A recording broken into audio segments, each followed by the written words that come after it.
네, 여러분 안녕하세요. 순장 노은택입니다. 오늘도 비대면서 모임을 진행하도록 하겠습니다. 오늘은 7과입니다. 체크 콜링이라는 부분으로 진행할 건데 제가 너무 코리안 스타일로 읽었나요? 체크 콜링. 네, 한번 굴려봤어요. 네, 오늘 이렇게 진행을 할 건데 오늘은 7과예요 벌써 여러분. 근데 그 중에서 오늘은 어떤 부분에 대해서 진행을 할 거냐면 소명에 대해서 진행을 할 거라고 합니다. 소명. 그래서 창세기 오늘 보면은 12장 1절에서 9절에 있는 말씀을 중심적으로 진행을 할 겁니다.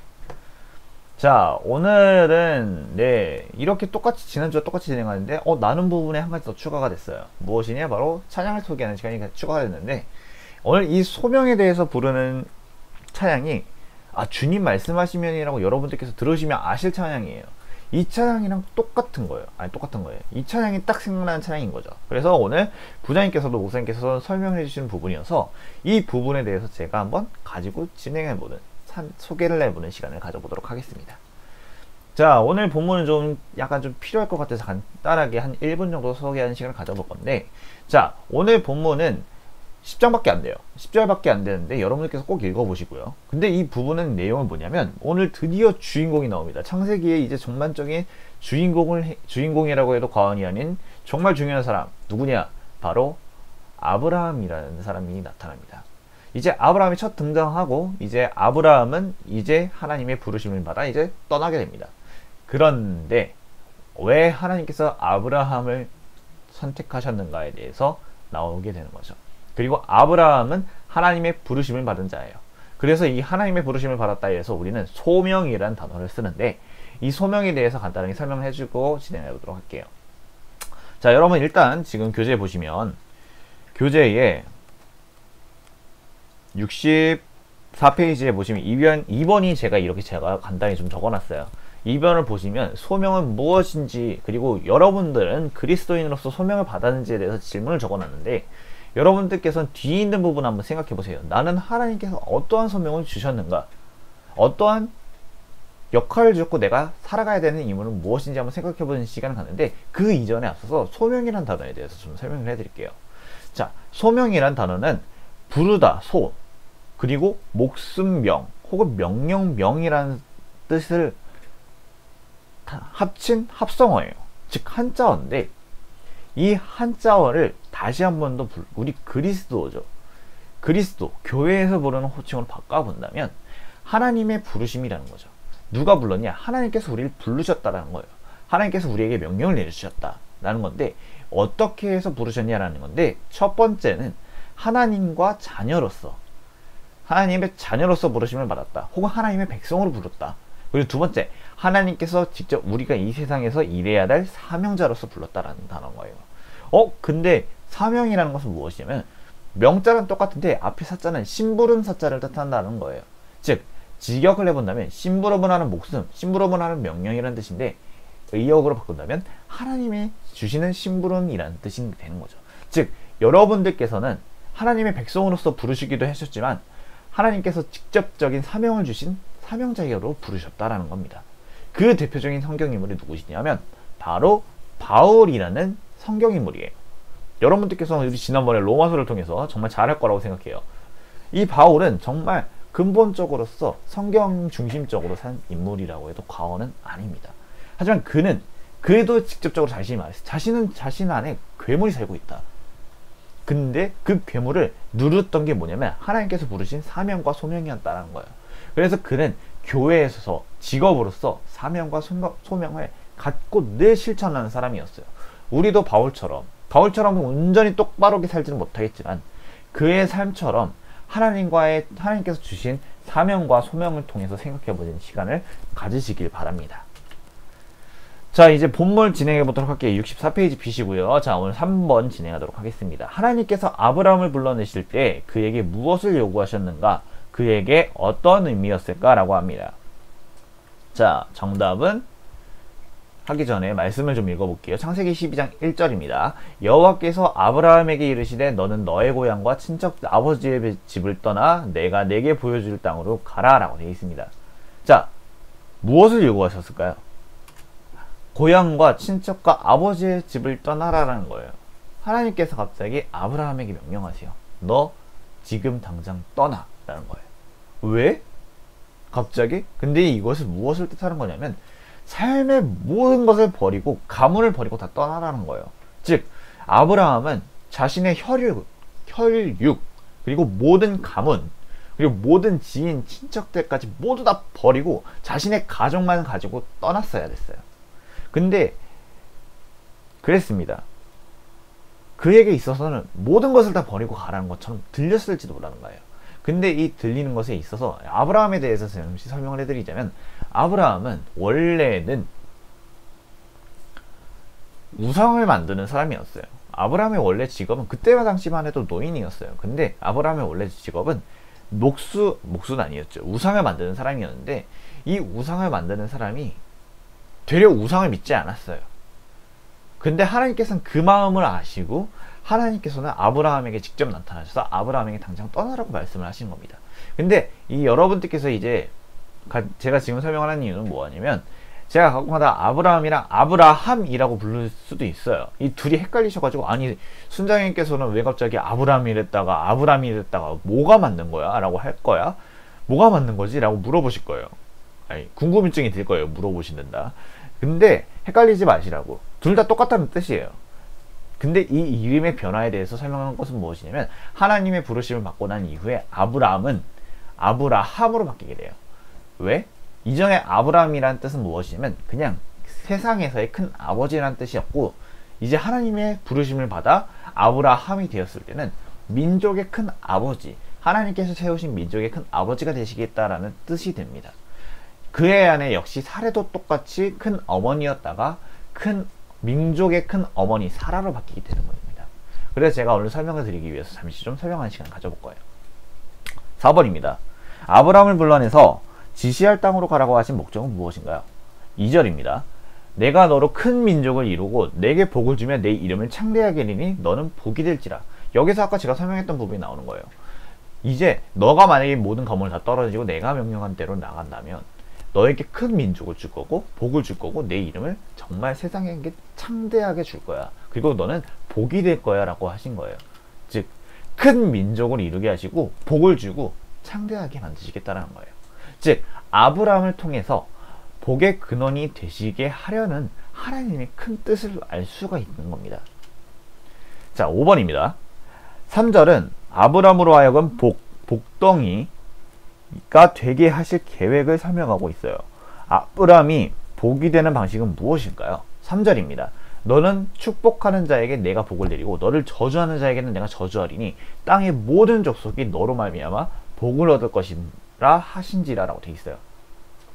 아브라함은 복 자체가 될 거예요. 근데 이 복이 되게 하는 장치는 무엇이냐면 모든 민족에게 구원의 길을 열어주시겠다는 거예요. 우리에게 있어서 복은 당연한 것, 다른 거 말고는 없어요. 하나님의 자녀가 되는 것, 그리고 하나님과 같이 살아가는 것, 그거 말고는 없습니다.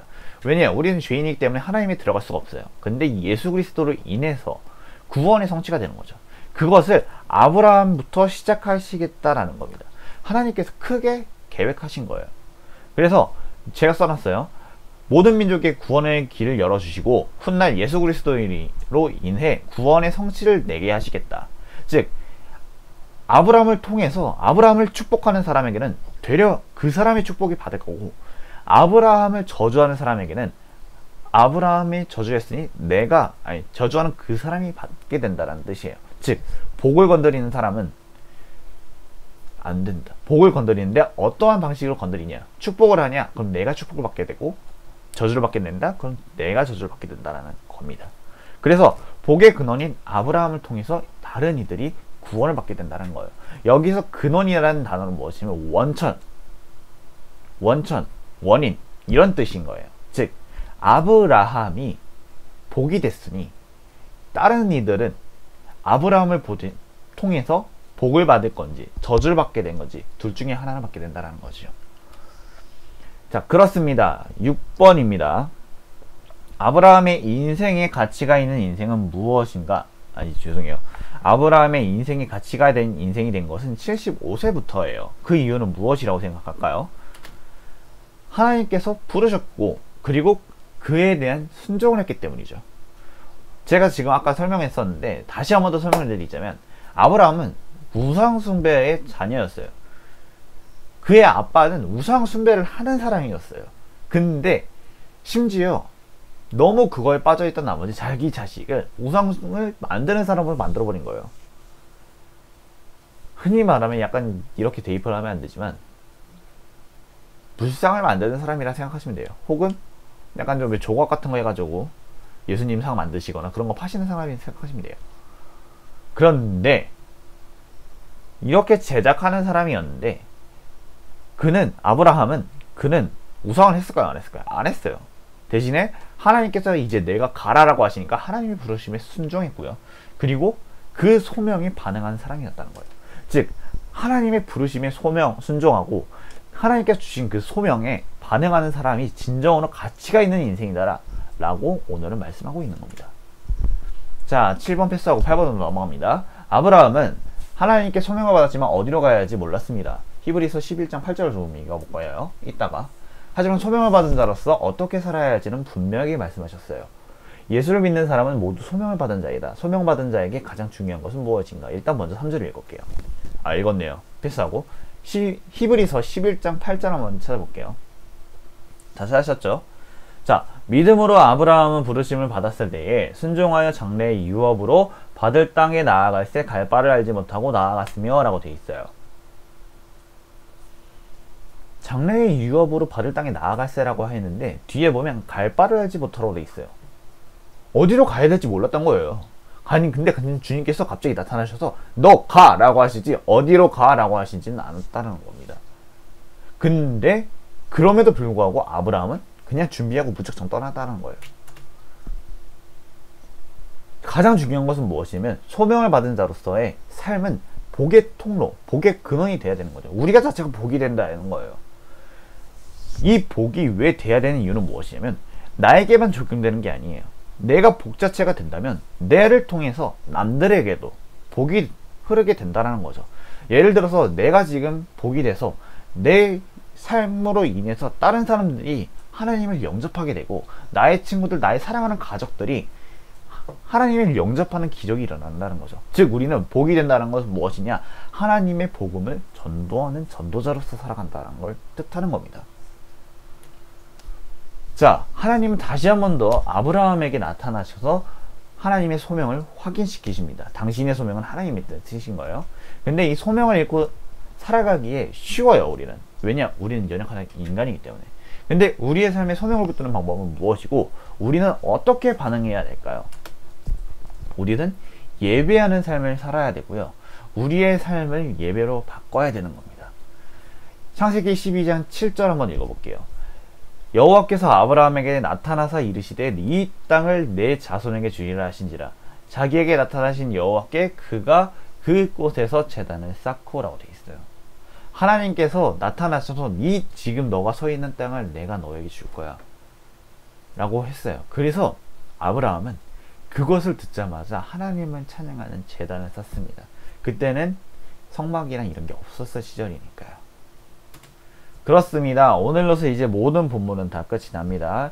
7절, 9절, 7번, 9번, 10번, 12, 13번은 패스합니다. 자, 오늘 다시 한번 62쪽으로 앞으로 좀 나아가 볼까요? 자, 내 마음이 있는 곳에 대해서 여러분들께서 한번 읽어보시길 바랄게요. 자, 읽으셨죠? 근데 이 부분을 한번 읽으셨으면 무엇이라고 생각이 되시냐면 오늘 부분은 약간 좀 소명에 관련된 건데 왜 눈물이랑 내 마음이랑 무슨 상관이 있을까라고 생각을 해본 거예요. 자, 설명을 드릴게요. 모두 눈물을 따라가면 그곳에 내 마음이 있다. 보통 눈물에는 슬픔과 외로움, 실패와 거절이 섞여 있지만 흐르고 흐르는 그 눈물의 마지막 셈에는 용서와 사랑이 있고 새로운 용기와 삶의 활력이 있다. 그러므로 이 세상의 모든 문제는 눈물을 통해 내면의 실체와 직면해서 자신을 알고 눈물을 따라 다시 한번 용기와 새 힘을 얻게 되면서 해결한다. 자, 여기서 보면 눈물에 대해서 이야기를 하고 있고 그 눈물은 결국에는 나의 성장시키는 원동력이 된다는 거예요. 근데 여기서 이 눈물은 저는 어떻게 생각이 됐냐면 아브라함도 흘렸을 거라는 생각이 드는 거예요. 이건 제 생각인 거예요. 하지만 왜 그렇게 생각을 했냐면 아브라함은 75년 동안에 자신이 있던 삶에서 살았어요. 그 동네에서 살았고 그 동네에서 생활을 했고 그 동네에서 하나님이 아닌 우상을 숭배하면서 살았어요. 아버지가. 근데 갑자기 하나님께서 나타나셔서 75년 동안 살고 있던 그 익숙한 땅에서 떠나라. 그리고 새로운 삶을 준비하라. 그렇다면 75년 동안 살아왔던 여러분들의 모든 삶을 다 포기하실 수 있나요? 지금의 당장 저도 25년 동안 살았던 모든 것을 다 포기하고 새로운 것을 준비하라고 하면 저는 못해요. 스트레스 받아서. 아니, 무서워서. 내가 잘할 수 있을까? 근데 하나님께서 하라고 하시니까 해야겠죠. 근데 아브라함은 그러면서도 본인도 그랬을 거예요. 아브라함도 인간이었으니까. 아브라함은 성경 인물이기 이전에 인간이에요. 두려움을 느끼는 건 당연한 거고. 그러면 상황 속에서 눈물을 흘렸을 거라는 생각이 드는 거예요. 그리고 눈물을 통해서 실패할지도 모른다는 불안감에 휩싸였을지도 모르죠. 근데 그럼에도 불구하고 눈물에 굴복하지 않고 결국에는 하나님을 따르는 삶을 선택한 아브라함입니다. 하나님이 주신 사명과 소명을 위해서 비록 눈물을 흘릴지라도 하나님을 따르는 우리가 되기를 바랄게요. 저도 그렇고 여러분들도 그렇고 우리는 선택된 자녀로서 하나님과 동행하는 삶을 살아야 되는 겁니다. 우리가 삶을 살아가야 할 때는 하나님을 늘 함께 동행하시는 것을 늘 기억했으면 좋겠습니다. 자, 여러분 관점 얻기를 통해서 다시 한번 더 정리를 해보는 시간을 가질게요. 자, 어디냐? 68페이지입니다. 자, 가치가 있는 인생이 되는 시점, 여러분들께서 다 한번 읽어보실 거라 생각을 하고요. 자, 이 가치가 되는 인생의 시점은 두 가지로서 얘기를 할 수 있어요. 첫 번째, 예수를 믿는 자는 모두 소명받은 자후 그로로 인해서 가치 인생이 된다. 그리고 소명받은 자로서 어떻게 살아야 되는지 아는 것. 그리고 소명은 복의 근원으로 살아갈 때 드러난다 하는 걸 알 수가 있고요. 진정한 소명자가 될 수 있는 길은 무엇이냐면 두 가지. 철저하게 사람들 관계 속에서 해석이 되는 건데, 이 관계를 통해서 내 삶이 칭찬이 받는다면 나를 축복하게 될 거고요. 그리고 나를 축복하는 사람들은 되려 그들이 축복을 받게 될 것이고, 나를 저주하는 사람들은 진정 복의 근원이 될 것입니다. 제 친구가 지금 요즘에서 저를 칭찬을 많이 해주고 있어요. 너는 성공할 거야, 안태가. 이렇게 하면서 많이 칭찬해 주는데, 그 친구는 언젠가 하나님께서 부르실 거예요. 그리고 하나님께서 진정으로 성공시키고 그 친구의 삶을 준비하셨을 거라고 저는 생각을 합니다. 여러분들의 친구들도, 여러분들의 가족도 마찬가지입니다. 그래서 여러분들께서는 더더욱더 믿음을 잃지 마시고 하나님께 동행하는 삶을 사셔야 되는 겁니다. 자, 소명을 잃지 않는 길, 예배를 통해서 하나님의 뜻이 이루어지기를 소명해야 되고요. 그리고 하나님의 말씀 앞에 믿음으로 반응하는 삶을 사시기를 바랄게요. 하나님이 책임지신다는 사실을 믿고 우리의 역할에 충실히 임하시길 바랍니다. 자, 스스로 생각하는 시간을 가져볼 건데, 자, 첫 번째 질문입니다. 여러분들께서 스스로 생각하실 때 소명은 무엇인지, 그리고 두 번째, 하나님께서 우리를 부르신 이유는 무엇인지, 그리고 세 번째, 여러분들께서 소명을 받으셨어요. 그리고 삶을 살기 위해서는 어떻게 해야 될지, 그리고 네 번째, 망각하는 두려움은 어떤 것이 있는지 한번 이야기를 나눠보는 시간을 가졌으면 좋겠습니다. 자, 네. 자, 잠시만요. 4번에서는 제가 말씀을 한 가지 읽어드릴게요. 디모데후서 1장 7절입니다. 잠시만요. 제가 동시 성경을 좀 필게요. 네, 이거는 저희 같은 리더가 한번 좀 알려주신 건데 너무 말씀이 좋아가지고 한번 이야기를 한번 갖고 싶었어요. 1장 8절인데, 네, 그러므로 너는 내가 우리 주를 증언한 거야. 또는 주를 위하여 갇힌 자는 나를 부끄러워하지 말고 오직 하나님의 능력을 따라 복음과 함께 고난을 받아라 라고 되는 거예요. 우리가 받고 있는 고난은 어려운 게 당연한 겁니다. 그리고 힘든 게 당연한 거고요. 하지만 그럼에도 불구하고 하나님의 말씀을 따라 사는 삶을 사시기를 바랍니다. 그렇습니다. 자, 오늘 말씀 찬양을 좀 소개시키려고 합니다. 오늘 찬양은 무엇이냐면 말씀하시면 이란 찬양인데, 여러분들께 제가 설명하는 것보다는 직접 찬양을 드리는데 이 찬양의 가사를 한번 생각해 보시길 바라겠습니다.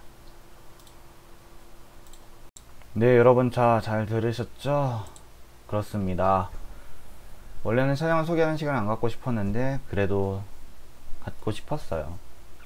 가져야겠다는 생각이 들어서 갖게 됐습니다. 오늘도 이렇게 비대면서 모임을 마치도록 하겠습니다. 지금 여러분들이 가지고 계시는, 여러분들이 입고 계신 그 자리는 하나님께서 부르시는 가운데 그 과정 중에 하나입니다. 그것을 꼭 기억하시고 내가 지금 하는 것이 절대 헛되지 않다 라고 생각하셨으면 좋겠어요. 여러분들이 하고 계시는 공부, 일, 그리고 생활, 그리고 예배는 절대 헛된 것이 아닙니다. 오늘도 감사합니다. 한 주 승리하시는 우리 삼순순원이 되길 바랍니다. 잘 지내요.